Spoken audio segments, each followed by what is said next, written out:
Ladies and gentlemen, Joe Biden and the Biden administration has approved 6,000 visas for Ukrainians and will allow them to fly into U.S. airports and then stay with a U.S. sponsor family. Now, the visas, they say, are approved after Ukrainians fleeing the war. It says file an application through an online portal known as Uniting for Ukraine, which launched April 25th. It says as part of Biden's promise to allow 100,000 Ukrainians to resettle in the U.S. Now, interesting. All the billions of dollars this guy is constantly sending over to Ukraine. Why are you even letting them come over here? All the money they need is over there, right? But continuing, they said now the launch of the online portal comes with the closing of the Tijuana port entry for Ukrainians. Said many have been taking the dangerous and unlawful route. It said of first traveling to Mexico on tourist visas, then camping out and waiting for Border Patrol to transport them from Tijuana to California. And said on April 25th, they said border agents began turning away Ukrainians who tried to enter this way after allowing about 20,000 in at the southern border previously. Now, let me tell you about that. The other people that live south of the border from Latin America was crying foul about that because they say, well, wait a minute, hold on. How you letting them in, but we can't come in? You just like to say, come on, 20,000 of y'all? Well, you know, that should let you know something. Those of you from Latin America, that you're not white. And I know some of you want to identify as white. I get it. I get it. You want to assimilate into white supremacy. That's a failed strategy, but that's your choice. But you got to see when the real white folks show up, you get to see who get the preferential treatment. You understand? So with all the crying that was going on at the border about that, Biden was like, all right, let me go ahead and stop that. So let me go ahead on and get about 6,000 of them flying in here. So now you got 26,000 Ukrainians that's at least here that we know of right now. We know that the white supremacists, whether they on the left or the right, feel that they're in trouble with their numbers, so they're happy at getting these Ukrainians. You understand? They're happy with that. Of course, they're doing everything they can to stop Becky from deleting her children. They are so serious that even if, you know, Becky is violated and get a child, they still do not want Becky to delete her child. That is crazy. It is very, very crazy to hear that. And I know because we live in this country, we're going to get caught up in that stuff too.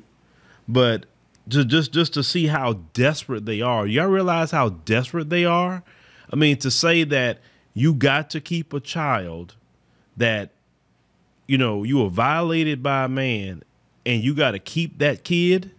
You got to keep it just because the white supremacist numbers are low. And let me say something else. It don't matter how many Ukrainians you fly in here. Let me tell you something. If you're actually a person who study birth rates, you would understand that the Ukrainians don't have no high birth rates either. This is a global thing among the Mzungu community. You understand?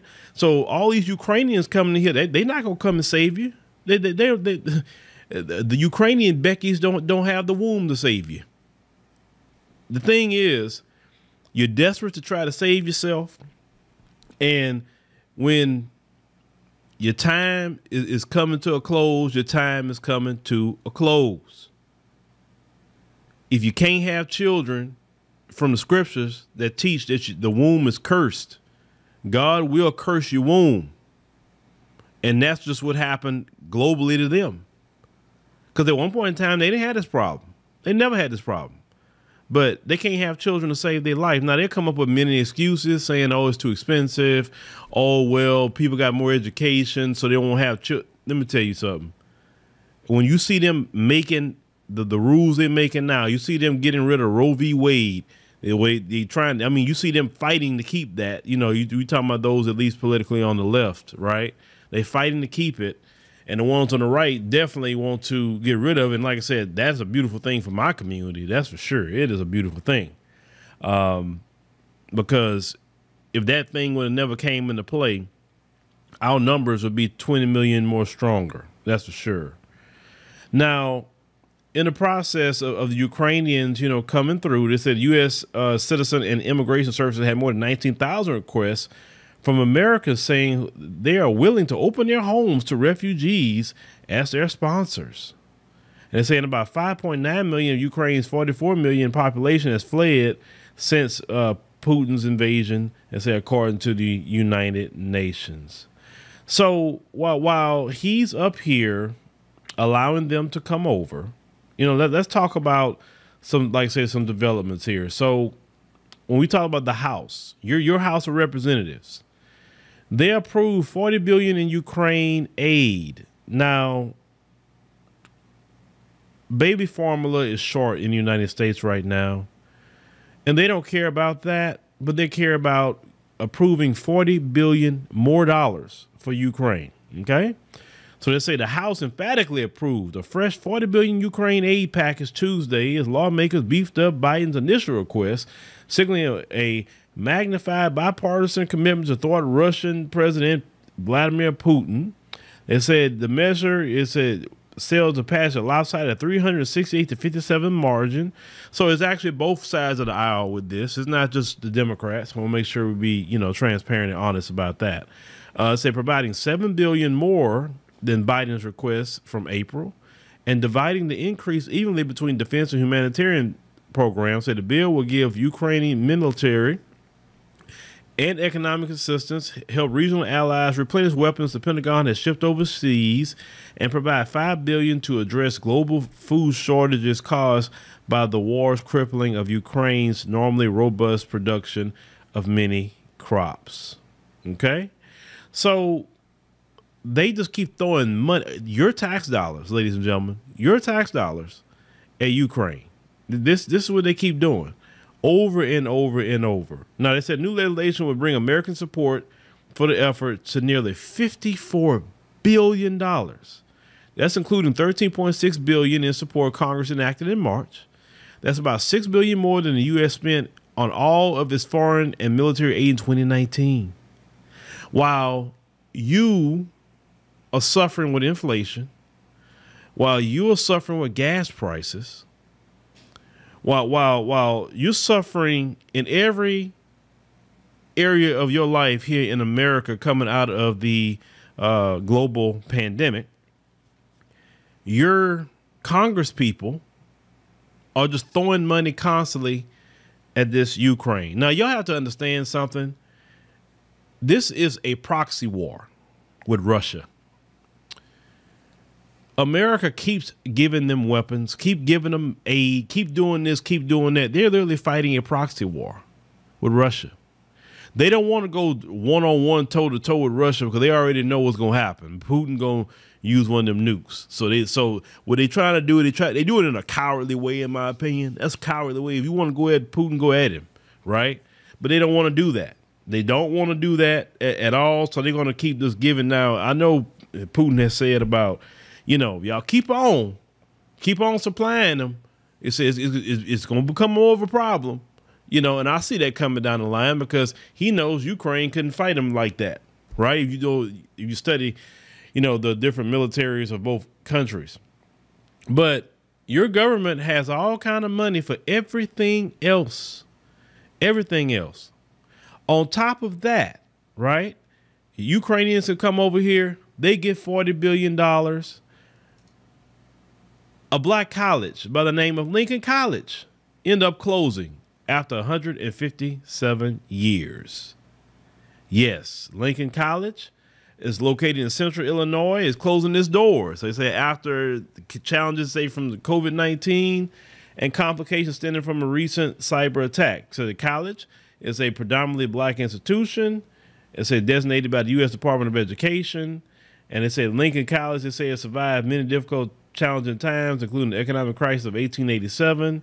It's a major campus fire in 1912, Spanish flu of 1918, the Great Depression, World War II, the 2008 global financial crisis, and more. They said the economic burdens initiated by the pandemic require large investment in technology and campus security measures, as well as significant drop in enrollment, with students choosing to postpone college or take a leave of absence, which impacted the institution's financial position. That's according to a statement. They say they also was hit with a cyber attack in December 2021, which the federal government is supposed to be dealing with those things. They say that thwarted admissions activities and hindered access to all institutional data, creating an unclear picture for the fall 22 enrollment projections. And say all systems required for recruitment, retention, and fundraising efforts were inoperable. Now, so you got a black college closing, but Biden is giving $40 billion. $40 billion to Ukraine. All the way up to $54 billion. But he couldn't come up with no billions of dollars to save this black college. Now, when I say, listen, you got black colleges closing underneath Biden's watch. You had some genius, because there's always going to be those slow remedial geniuses in our community. Well, they had one that closed down during Trump. Newsflash, genius. Do black people vote for Trump in like about close to 90%? Did black people say Trump is their friend? Did black people say the Republicans are their friends? Hell no. So I don't expect the Republicans to do anything for black people unless you're voting for them. I wouldn't do nothing for you either if you ain't voting for me. You vote for these Democrats. They're supposed to be so caring about racism and talking about police brutality and all different things that they talk about constantly. And look what's happening. Everybody getting a bag except black folk. It wouldn't be it's nothing at all for the Biden administration to give money to keep that college open. It's nothing but a stroke of a pen, and that's taken care of. So you gonna let a HBCU close after 157 years? They knew it was closing. They knew it, but they don't care. They don't care, ladies and gentlemen. But this is your Democrat Party. Everybody else gets a bag, but black people. This is why I can't support these people. I can't support them, and I can't. And listen, if you choose to support them after listening to our programs, and I'm saying in multiple words, programs, because this is an overarching message. This is not going to change whatsoever. I got to bring you the facts of what's going on. And the main theme of this Democrat Party is everybody else get paid but black people. But they use your votes for everybody else to get paid. At least let those people come out and vote and get something on their own by their votes. They don't have to even show up like that, because they got a lot of silly people show up and vote for these people, and you haven't got a thing. You haven't got nothing specific for black people, not a thing. And when they use them talking points, like always, an infrastructure bill, that is not for black people. The government's supposed to take care of infrastructure. That is the function of government. A child tax credit, you did that for everybody, not just for black people. That don't even count. Anything you did for everybody don't count. It don't count. These Ukraine people is not even citizens of this country. And them people that's coming over, that 20,000 that came in here, an additional 6,000 that came in here, they all getting a check. You think they ain't have a check waiting for them? The same welfare and food stamps that they demonize black people for, they giving them same welfare and food stamps to them Ukrainians. See, anytime black people get any kind of assistance, you want to call them welfare queen. You want to say all kind of names about black people. White folks get assistance on top of assistance. Any kind of assistance there is out there, they get it. They are not ashamed at all to get any kind of assistance, white folks. They get it all day long. That's why I tell black folks, you better get every kind of government program you can get. Get it all. If you eligible, get it. And don't feel bad for it. Because these white folks all day to be the first one lined up in some sort of program. When they came out with all them PPP loans and all that, that was to help white people. Now black folks got it, but that was meant to help them. Because they didn't want to see, because trust me, if they wouldn't have done that, a whole lot of them would have been suffering a lot more than what they would have been suffering. You understand? But see, by them doing that, now they raised up inflation, especially when they injected that $1.9 trillion into the economy, to spending, which in a time period you don't inject that much money into the economy because the spending isn't right. Because if you understand the economics in this country is move off of capitalism. So they need people to spend. Well, during the pandemic, people weren't spending like that because people was at home, right? Well, you inject all this capital, people weren't spending. Now all of a sudden you have a mass injection of money where people start to spend, and then you didn't have, you know what I'm saying? It wasn't a balance. So then they didn't take care of their supply issues. They set up there, getting everything out of freaking China. I mean, this administration is just, I don't know, man. They are so backwards. And you still got silly black people that think these people meant us good. But, you know, I don't think about those people. I think about the brothers and sisters who waking up every day and look and really thinking about what I'm saying and not in their emotions or feelings. I understand that we was raised with white Jesus and Democrat as our religion. I get it. Trust me. I get it. I come from the same communities you come from. White Jesus and Democrat. I get it. But many of us waking up every freaking day. You're seeing that Biden don't even save black colleges when they're in trouble, but he's supposed to be our friend. He letting Ukrainians come over. He's giving billions of dollars to Ukraine. Every time you look up, they got all kind of money for Ukraine, right? But yet won't come out and just admit they're fighting a proxy war against Russia. But y'all let me know, you know, ladies and gentlemen, definitely let me know what you think about all this. I mean, because did you vote for all this? Did you vote for this? Those of you who chose to vote for Biden, I don't think you voted for this. But you let me know if you voted for everything that you see right now. And to be speaking this way, you know, according to, you know, the, I guess, Disinformation Governance Board, I guess this is disinformation, I guess. I'm just actually telling you the truth of what they're doing. I ain't got to lie on none of them. That's one thing I don't have to do. I don't have to lie on nobody. The truth will always, knowing the truth will set you free. And that's what I'm in. I'm business of truth telling. We ain't got to lie over here. We don't have to lie. So make sure you subscribe. Make sure you keep up with our next podcast. Make sure you click that like button. It's very, very important. If you like the show, leave a love offering. Greatly appreciate that. And I know you can go to many podcasts, but you chose ours. We greatly appreciate that. So once again, thank you for listening and see you next time.